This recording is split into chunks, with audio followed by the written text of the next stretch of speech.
नमस्कार, मैं हूं आपके साथ निशु शर्मा और आप देख रहे हैं हमारा खास बुलेटिन हमारा उत्तर प्रदेश। चलिए शुरुआत करेंगे। उत्तर प्रदेश के मुख्यमंत्री योगी आदित्यनाथ ने केजीएमयू में स्वास्थ्य परियोजना का उद्घाटन किया है। सीधा आपको कार्यक्रम में लिए चलेंगे जहां पर चिकित्सा शिक्षा से जुड़े अधिकारियों और डॉक्टरों ने भी इसमें भाग लिया। लखनऊ से आपको तस्वीरें दिखाएंगे और सीएम योगी आदित्यनाथ क्या कुछ कह रहे हैं वो भी सुनवाएंगे। महामारी आई होगी, उस समय केजीएमयू शैशवावस्था में था, लेकिन जब इस सदी की दूसरी महामारी के रूप में कोविड-19 का सामना हम सबको करना पड़ा था, तो केजीएमयू पहला संस्थान था जिसने इस बीमारी से लड़ने के लिए जांच की सुविधा का केंद्र अपने आप को बनाया था। और पहले 100 पेशेंट के लिए हम लोगों ने यहाँ पे कोविड-19 की जांच की सुविधा की यहाँ पर जो जांच प्रारंभ की थी उसमें केजीएमयू से ही वो प्रारंभ हुआ था। और आज उस यात्रा को आगे बढ़ाते हुए कितनी ढेर सारी उपलब्धियों को आज 120 वर्षों की इस यात्रा के दौरान आप अपने साथ जोड़ रहे हैं। अभी हम लोग आए हैं centre for orthopaedic super speciality block के लोकार्पण करके, न्यू कार्डियोलॉजी विंग का भी हम लोगों ने लोकार्पण किया है। और मंच पर आने के उपरांत हम लोगों ने यहाँ पर आकर के इस सेंटर में आकर के जनरल सर्जरी विभाग के नवीन भवन के लिए 500 बेडेड ट्रॉमा सेंटर के और पेशेंट यूटिलिटी कॉम्प्लेक्स के लिए ताकि केजीएमयू के नए प्रशासनिक भवन के लिए भी शिलान्यास का कार्यक्रम यहाँ पर संपन्न किया है। ये अपने आप में किसी भी संस्थान के लिए एक बड़ी उपलब्धि हो सकती है। याद रखना, व्यक्ति हो या संस्था, इन दोनों की उपलब्धि इस बात पर निर्भर करती है कि उन्होंने समय की गति के साथ अपने आप को कैसे तैयार करके रखा है। जो लोग समाज की गति से 10 कदम आगे चल करके सोचते हैं, करते हैं, वे प्रगति के पथ पर निरंतर आगे बढ़कर के लोगों के लिए एक प्रेरणा प्रदान करते हैं। जो समय की गति के अनुरूप भी नहीं चल पाते तो उनकी कालचक्र में दुर्गति भी तय है। और याद करना कि यह हम पर निर्भर करता है कि हमें प्रगति करनी है या दुर्गति की मार सह करके गुमनाम जीवन को व्यतीत करना है। ये हम पर निर्भर करता है। अगर हम समय की गति के अनुरूप चल रहे हैं तो लोक मंगल की इस कामना के लिए स्थापित केजीएमयू जैसे संस्थान यह न केवल संस्थान को बल्कि आप में से प्रत्येक चिकित्सक को भी यशस्वी बनाएगा, उनका नाम होगा। और जैसे यहाँ पे डिप्टी सीएम श्री ब्रजेश पाठक जी ने कहा कि देश के अंदर और दुनिया के अंदर भी जाते हैं तो जॉर्जियंस के नाम वहां पर या उनके ग्रुप हमें देखने को मिलते हैं, उनकी अपनी उपस्थिति वहां पे देखने को मिलती है। और 120 वर्ष की यात्रा सामान्य यात्रा नहीं है। प्रत्येक ने अपने अपने क्षेत्र में कुछ नया किया होगा और कुछ नया कर भी रहा है। हम लोग लखनऊ में देखते हैं, प्रदेश के अंदर भी और देश के अंदर भी हम लोग इस बात को देखते हैं कि क्या स्थिति है पेशेंट की। और लखनऊ में भी मैं इस बात को अनुभव करता हूं क्योंकि प्रदेश भर के पेशेंट आते हैं, अन्य अगल बगल के राज्यों के भी और नेपाल जैसे देशों से भी बहुत सारे पेशेंट जब लखनऊ में आते हैं तो उनकी प्रायोरिटी बनती है कि हमें केजीएमयू या एसजीपीजीआई में कोई बेड मिल जाए, उपचार की सुविधा प्राप्त हो जाए। ये पेशेंट की जो प्रायोरिटी है वह केजीएमयू। खबरों में आगे बढ़ेंगे। एक बड़ी खबर आपको बता दें, लखनऊ से सीएम ने बेसिक शिक्षा विभाग की समीक्षा बैठक की है। कोई बच्चा स्कूल से वंचित ना हो, ये सीएम की ओर से निर्देश दिए गए हैं। परिषदीय छात्रों को 1200 की डीबीटी सहायता भी प्रदान की गई है। सहायता राशि जल्द खातों में जाए और स्कूल पेयरिंग से गुणवत्ता में सुधार हो। रिक्त पदों पर जल्दी नियुक्तियां की जाएं। खाली भवनों में बाल वाटिकाएं शुरू की जाएं, ये सीएम योगी आदित्यनाथ की ओर से कहा गया है। तो सीएम ने स्पष्ट निर्देश यहां पर जारी किए हैं और कहा है कि कोई भी बच्चा शिक्षा से वंचित ना रहे, कोई भी शिक्षा के अभाव में जीने को मजबूर ना हो, इसलिए तमाम यहाँ पर जो है निर्देश उनकी ओर से जारी किए गए। रिक्त पदों पर नियुक्तियों के निर्देश भी दिए गए हैं, क्योंकि आमतौर पर समस्या देखने को मिलती है कि स्कूलों में कम शिक्षक मौजूद होते हैं, ऐसे में नियुक्तियां करने के निर्देश भी सीएम की ओर से दिए गए हैं। और कोई भी बच्चा उत्तर प्रदेश में शिक्षा के अभाव में जीने को मजबूर ना हो, हर बच्चे तक शिक्षा पहुंचे, इसके मद्देनजर सीएम योगी आदित्यनाथ ने तमाम अधिकारियों को यहां पर निर्देशित किया है। इसी के साथ उनकी ओर से कहा गया है कि जो खाली भवन हैं उनमें बाल वाटिकाएं शुरू की जाएं, ताकि हर एक बच्चे तक शिक्षा का अधिकार जो है पहुंच सके, कोई बच्चा स्कूल से वंचित ना रहे। ये स्पष्ट निर्देश सीएम ने यहां पर दिए हैं। तमाम अधिकारियों की मौजूदगी यहां पर दर्ज की गई है, जहां पर खाली भवनों को बाल वाटिकाओं में तब्दील करने के साथ साथ सहायता राशि भी यहां पर दी गई है। 1200 रुपए की डीबीटी यहां पर दी गई है और जल्द ही उनके खातों में ये पहुंचाई जाएगी। सहायता राशि जल्द खाते में जाए, ये भी सीएम योगी आदित्यनाथ की ओर से कहा गया है।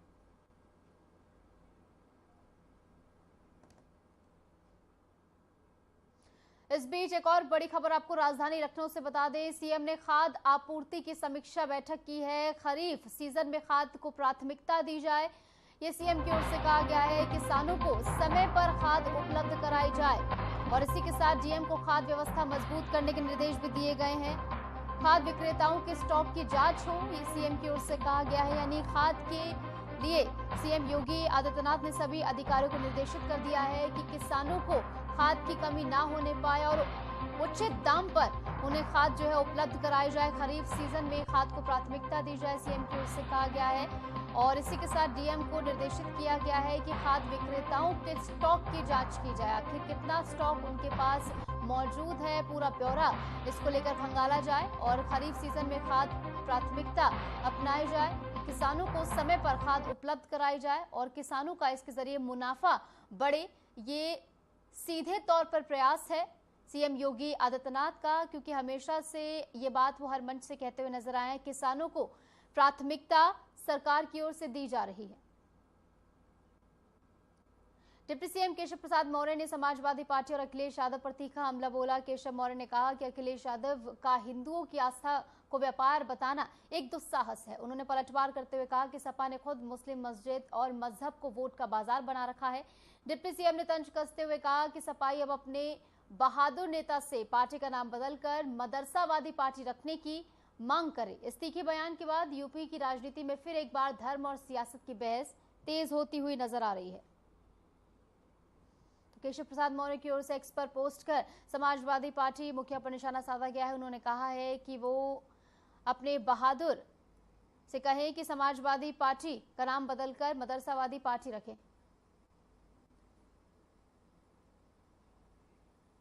और इस बीच रुक रहे हैं छोटे से ब्रेक के लिए। ब्रेक के बाद फौरन हाजिर होते हैं।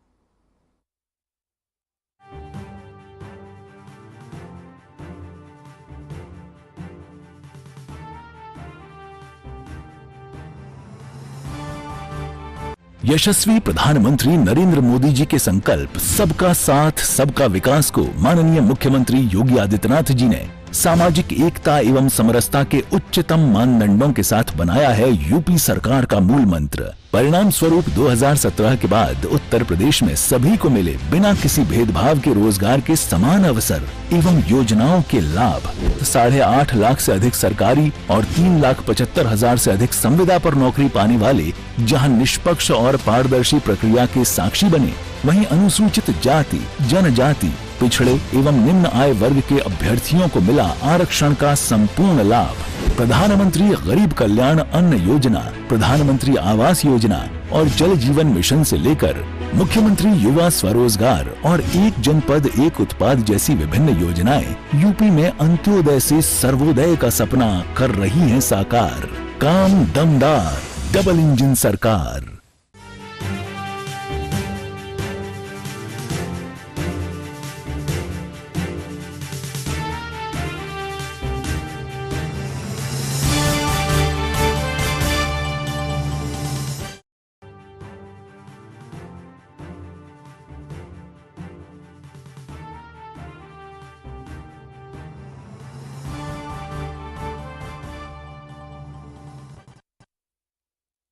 स्वागत है आपका। ब्रेक के बाद चलिए एक बार फिर से रुक करेंगे तमाम खबरों का। पवित्र श्रावण माह के पहले सोमवार के अवसर पर भारतीय जनता पार्टी की हेमा मालिनी सांसद ने एक पेड़ मां के नाम अभियान के तहत वाराणसी में पौधारोपण किया। इस अवसर पर सांसद ने कहा कि ये पहल न केवल पर्यावरण संरक्षण की दिशा में एक महत्वपूर्ण कदम है, बल्कि मातृशक्ति के सम्मान का प्रतीक भी है।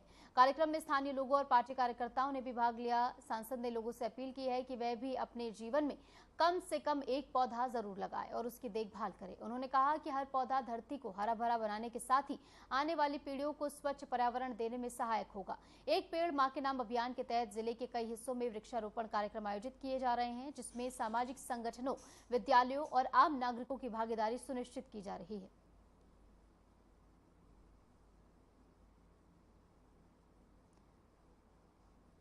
तो वाराणसी में भाजपा सांसद हेमा मालिनी ने पौधारोपण किया है और इसी के साथ समाज को संदेश दिया है कि एक पौधा जरूर लगाएं।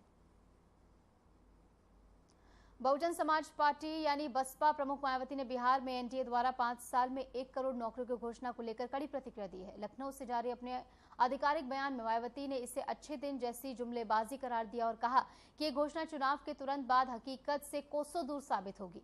मायावती ने कहा कि बिहार में फिलहाल कानून व्यवस्था की स्थिति बेहद खराब है और राज्य की जनता मूलभूत समस्याओं से जूझ रही है। उन्होंने एनडीए पर आरोप लगाया है कि लोगों का ध्यान भटकाने के लिए लुभावना वादा किया गया है, जबकि जमीनी सच्चाई कुछ और है। बसपा सुप्रीमो ने विरोधी दलों पर निशाना साधते हुए कहा कि चुनावी मौसम में तमाम पार्टियां वादों की झड़ी लगा देती हैं, लेकिन उनकी नीयत में ईमानदारी नहीं होती। उन्होंने उम्मीद जताई है कि बिहार की जनता इस बार सर्वजन हिताय सर्वजन सुखाय वाली सरकार को चुनेगी।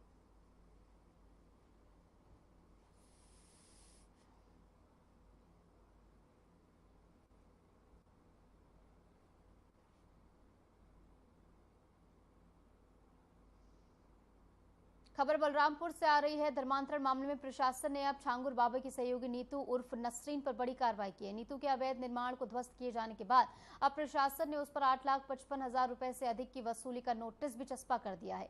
ये कार्रवाई उत्तर प्रदेश राजस्व संहिता 2006 और नियमावली 2016 के तहत की गई है। तहसीलदार न्यायालय उत्तरौला की ओर से जारी नोटिस में कहा गया है कि नीतू ने प्रशासनिक आदेशों का पालन नहीं किया, जिसके चलते उसे राजस्व भूमि से बेदखल कर दिया गया। अब उससे 46,000 से ज्यादा क्षतिपूर्ति और 8 लाख से अधिक निष्पादन व्यय की वसूली की जाएगी। प्रशासन ने चेतावनी दी है कि 15 दिनों में भुगतान नहीं करने पर रिकवरी की कार्रवाई शुरू की जाएगी। धर्मांतरण प्रकरण में इसे एक बड़ी प्रशासनिक कार्रवाई माना जा रहा है, जिससे साफ संदेश गया है कि दोषियों पर कानून के साथ साथ आर्थिक कार्रवाई भी होगी।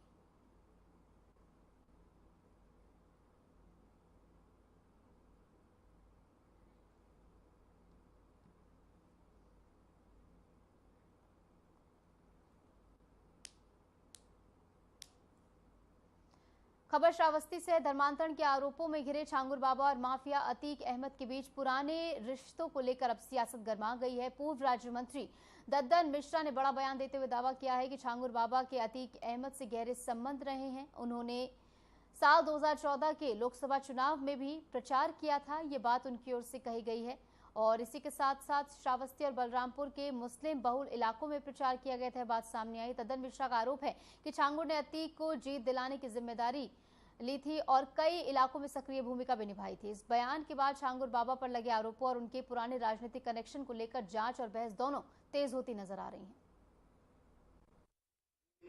जब तमाम मीडिया रिपोर्ट्स और अखबारों में हमने जलालुद्दीन उर्फ छांगुर बाबा की फोटो देखी तो हमें ध्यान में आया कि 2014 में जब मैं लोकसभा का चुनाव लड़ रहा था और हमारे सामने समाजवादी पार्टी से अतीक अहमद प्रत्याशी था, तो हालांकि छांगुर बाबा का जो गांव है रेरा, ये विधानसभा उत्तरौला लोकसभा गोंडा में पड़ता है।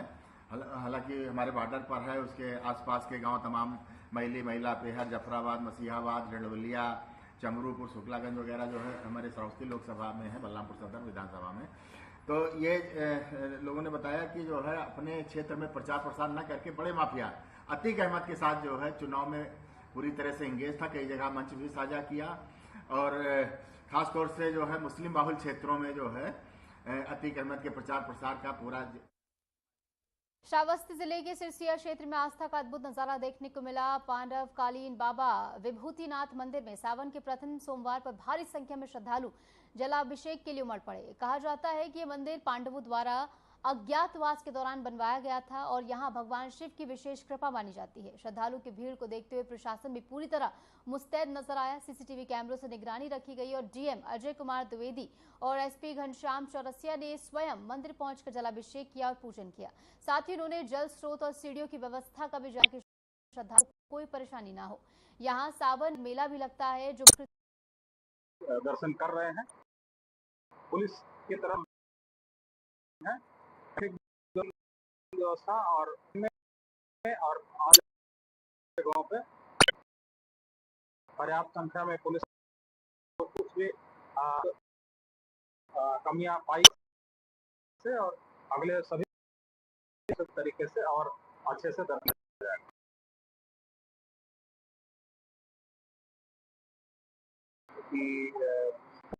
कि जो महत्वपूर्ण स्थल है वहाँ पे पुलिस अधीक्षक महोदय द्वारा पुलिसकर्मियों की ड्यूटी लगाई।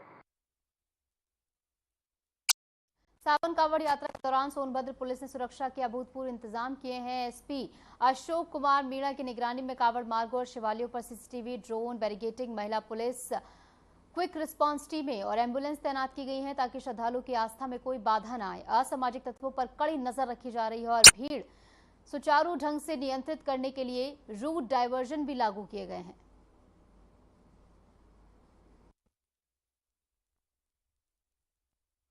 जैसा कि आपको विदित है कि 11 जुलाई से ही श्रावण मास स्टार्ट हो चुका है और आज श्रावण का पहला सोमवार है और आगामी 9 अगस्त तक लगातार रहेगा और आने वाले सभी सोमवार, उसके अलावा जो आपकी श्रावण महाशिवरात्रि रहेगी, 29 को नागपंचमी रहेगी, उसके बाद 9 तारीख को आपका रक्षाबंधन भी है।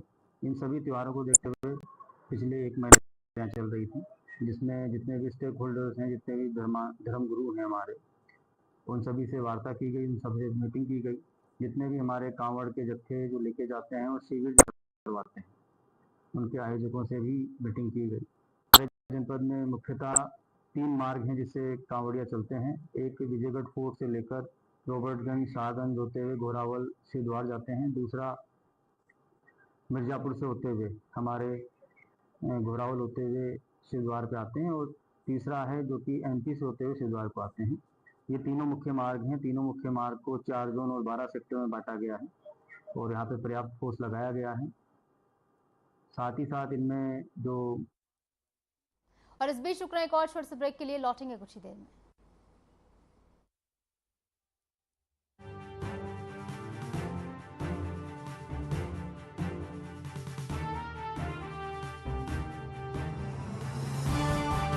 नवाचारी और नवोन्मेषी शिक्षा व्यवस्था से युवाओं की आशाओं को नई उड़ान दे रहा है नया उत्तर प्रदेश। ग्रामीण परिवेश हो या फिर नगरीय क्षेत्र, गुणवत्ता युक्त शिक्षा बनी है नए उत्तर प्रदेश की पहचान। स्कूल चलो अभियान और शारदा प्रोग्राम जैसे अभिनव प्रयासों से ड्रॉप आउट दर में आई है उल्लेखनीय गिरावट। ऑपरेशन कायाकल्प और टैबलेट वितरण जैसे कदमों से डिजिटल शिक्षा को मिले हैं नए आयाम। बेसिक शिक्षा से हायर एजुकेशन तक शिक्षा में उठाए गए अभूतपूर्व कदमों से हुआ है एजुकेशन का ट्रांसफॉर्मेशन। अंत्योदय और बिना किसी भेदभाव के सबको समान शिक्षा का अधिकार बना है युवाओं के उज्जवल भविष्य का आधार। वर्ष 2017 के बाद डबल इंजन सरकार के अभिनव प्रयासों ने नए उत्तर प्रदेश की शिक्षा व्यवस्था में किया है युगांतकारी ट्रांसफॉर्मेशन। समान शिक्षा का अधिकार, डबल इंजन सरकार।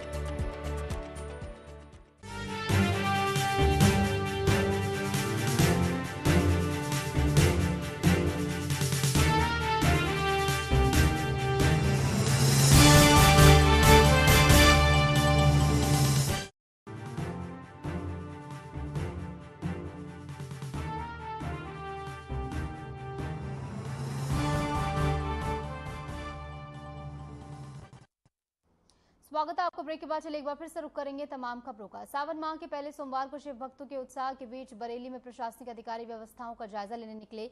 डीआईजी और कमिश्नर ने धोपेश्वर नाथ मंदिर पहुंचकर कांवड़ियों से बातचीत की और उनकी समस्याएं सुनी। मंदिर परिसर में की गई व्यवस्थाओं का निरीक्षण किया गया। साथ ही वहां स्थापित चिकित्सा केंद्र की सुविधाओं की भी समीक्षा की गई ताकि श्रद्धालुओं को किसी तरह की परेशानी न हो।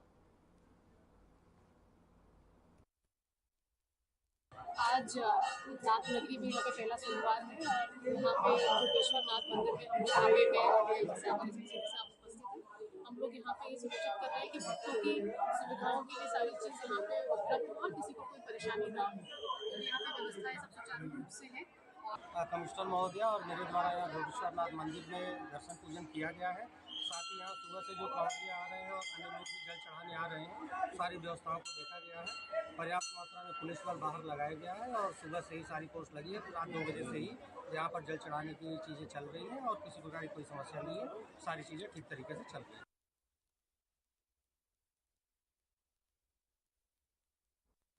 सावन के पहले सोमवार को मेरठ के प्रसिद्ध काली पलटन मंदिर में भक्तों ने शिव भक्ति में लीन होकर पूजा अर्चना की। मंदिर परिसर में सुबह से ही श्रद्धालुओं की भीड़ उमड़ पड़ी और हर हर महादेव के जयघोष से वातावरण गूंज उठा।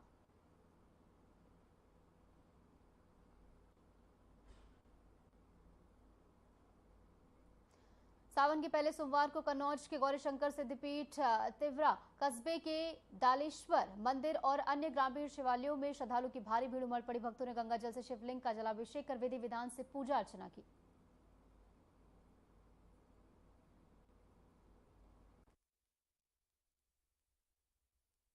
श्रद्धालु हमारे यहाँ से कल सायंकाल श्रद्धालु आ रहे हैं और आज प्रातः 4 बजे से दर्शन व्यवस्था चल रही है और अभी तक हजारों भक्त आकर के दर्शन कर चुके हैं। मंदिर की तरफ से शुद्ध पेयजल, भक्तों के स्नान की और भक्तों के विश्राम की व्यवस्था की गई है। सुरक्षा व्यवस्था प्रशासन की तरफ से है। हम यहाँ गौरी शंकर बाबा के दरबार आए हुए हैं। यहाँ की मान्यता है जो भी प्रार्थनाएं लेके आओ वो सारी मन्नतें पूरी होती हैं। हम भी एक अपनी प्रार्थना लेके आए, देखते हैं भगवान हमारी पूरी करते कि नहीं पूरी करते।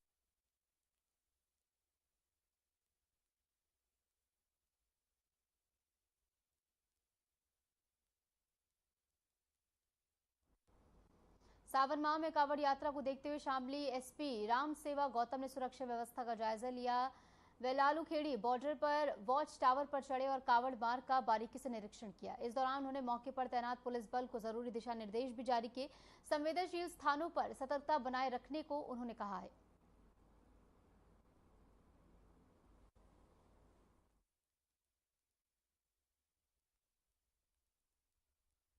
मुजफ्फरनगर के लालूखेड़ी बॉर्डर से शामली जनपद की सीमा में प्रवेश करते हैं और यहाँ से प्रवेश करने के उपरांत बनत तिराहा से जो है 3 मार्ग हो जाते हैं। एक जो दिल्ली मार्ग और पानीपत मार्ग की तरफ, करनाल की तरफ, और जो पैदल कांवड़िए होते हैं वो शिव चौक, विजय चौक होते हुए जाते हैं और पुनः जो है विजय चौक से पैदल कांवड़िए भी जो है पानीपत मार्ग, करनाल मार्ग और दिल्ली मार्ग की तरफ प्रस्थान करते हैं।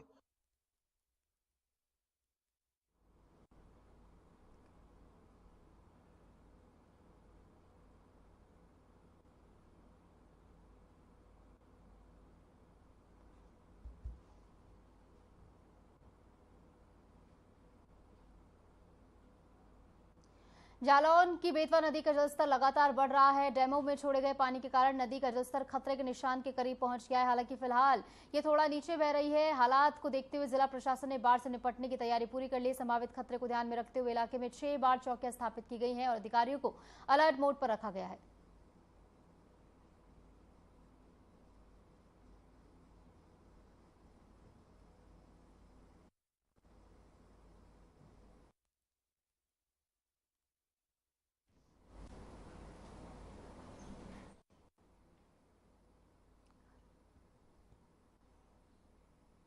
और फिलहाल के लिए हमारे इस खास बुलेटिन में इतना ही। नमस्कार।